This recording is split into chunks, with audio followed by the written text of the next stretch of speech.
Hey Dubers, it's C&B Tractor Collection coming at you with an exciting moment. This weekend we have a upcoming show in Northern Michigan, Northern Michigan Antique Flywheelers, and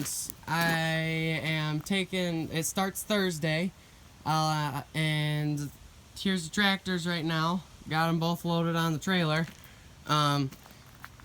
We're taking them out tonight. Tonight's Monday night, and they both started right up. Oliver had some water in the gas, so we had to drain it all out, but it's good to go now. And the Farmall's good to go. It just had a low battery. I just am almost finished up picking my ramps up, but yeah. So as you can tell, Oliver did get some new wiring. I half-assed wire it the right way,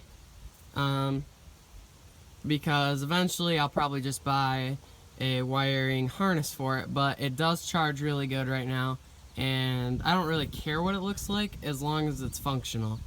Also put some side skirts on it, and the other side's got side skirt. Farmall.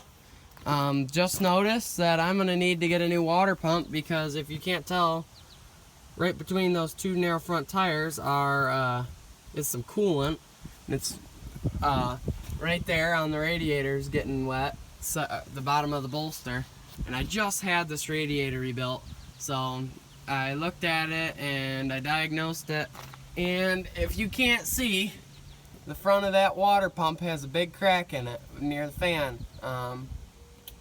So it's probably going to be a new fan and a new water pump and a new lower thermostat housing, seeing as how that's goober welded. But both tractors run awesome. They run frickin' flawless. For now, I had to make a redneck battery box just so that my battery wasn't falling right off the tractor, because it did last year and ripped my cables clean off of my ground cable, ripped it clean off, and also ripped it off the starter button. So everything's good to go. I guess other than that, she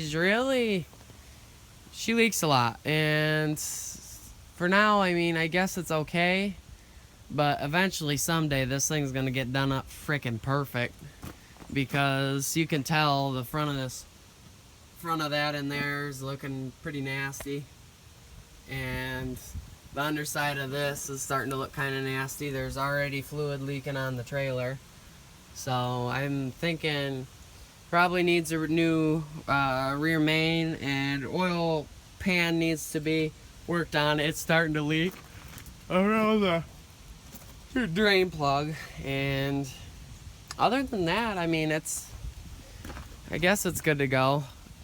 Mechanically it's fine, it's just cosmetically it looks like shit, and I don't really care for that. So one of these days it'll get fully done.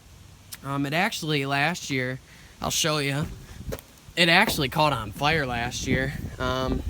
I don't know how well you guys are going to be able to see, but that brand new amp gauge I put on stuck at charge 20, and if you can't tell, around that screw right there, it's all charred black. It actually melted everything in there, and what happened was I left my battery post on that night, and it got dew inside of it really heavily, and it was the original wiring. It was that cotton stuff, and the wires were exposed a little bit, and they touched together and melted those two plastic washers on the amp gauge, and then they just melted everything together and killed my battery. So I had to charge it back up. But that's what happened with that last year. That was a real big debacle. That set me back. I come out there at 10 o'clock, start the tractor up, push the starter button, and nothing, absolutely nothing. I'm like, oh, what the fuck? And so I start looking, and I thought it was a dirty ground. Then I tested my battery volts, and I had nothing. Absolutely, it was like stone dead. And I was like, uh-oh, something went wrong. So I started looking around at electrical and everything else like that, and that's when I noticed my this tractor never did charge right, and I'm guessing it was the wiring inside of it, because when I got it, it was about 7 wires melted cleanly together. so there was no, you couldn't fix it. And then I half-ass fixed it last year because I needed to get it running for the parade at 2.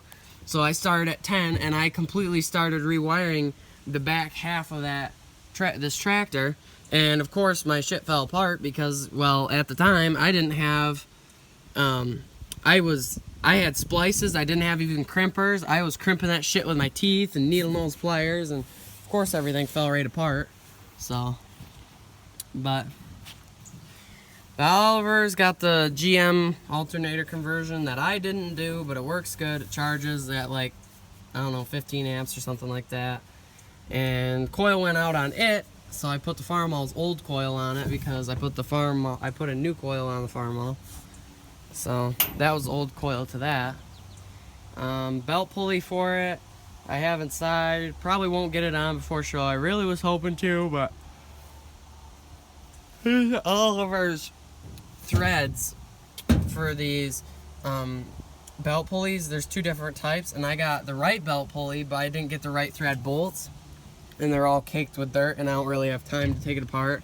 But I did put a new shifter ball or shifter boot on it, and it did get a new oil gauge, and this year it will get a amp gauge and a water gauge because both of those, well, the amp gauge works, that one works fine, it's just kind of shitty looking, and then the water gauge, that doesn't work at all, so that needs to be reworked. Mechanically, this Oliver is sound as it gets. Rebuilt engine, 160 psi pounds of compression in each cylinder. But cosmetically, she's in very poor shape, all dented up. These aren't even the original panels to it, but they're not straight at all. They're crinkled. Got rivets in there. The only thing that is pretty straight on this tractor is the grills. They don't have any dents in them, and that radiator, this radiator cap here, but even it right there is messed up. So if I was to do this, I'd probably just buy aftermarket sheet metal for it because it's all rotted out in here, and also the other side of it's really bad.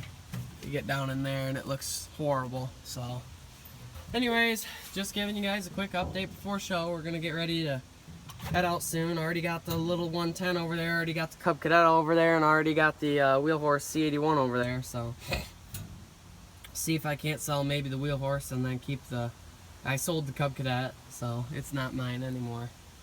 But other than that, everything's good to go.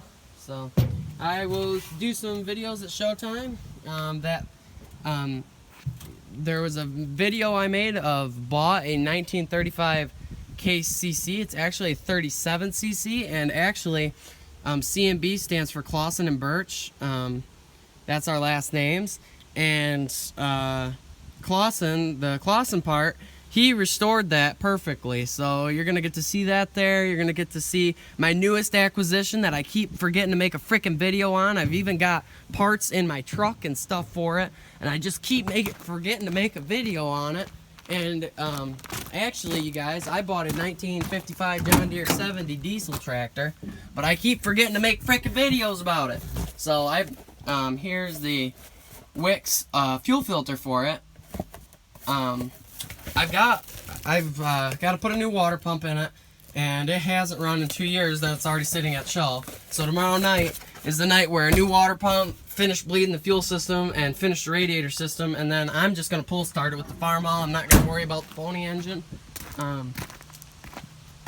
But yeah, I will have to make you guys a video because it is indeed there, and it is ready to go. It's about as ready. It's about as ready as a tractor that sat in a field for a long time is. Hopefully I can get it running, and if I could get it running, that'd be awesome. If I could get that running, that would be so cool. So, and it has good tires and everything. Really straight tractor, straightest tractor I own, but just need to get the time to get it fixed right. So anyways, we're gonna head out. Also finished up the steel wheel wagon. I'll make a video. This video is getting long. Make a real quick thing about this. Put my pin in here, pulled it around yesterday. It's as ready as it's gonna get. Put a brace under there because the boards were starting to bow. And I also fabbed this up on the drill press and with the grinder, ground some metal down and made my hitch plate. So it's good to go. Other than that, the barn's a flippin' mess. The barn is a huge fat mess. Just because I have no time to get ready for show. So anyways, we'll talk to you guys later. And in theory, I should be making a few videos at the show this year. Those will be at it and everything else. So have a good night, guys. See you. Bye.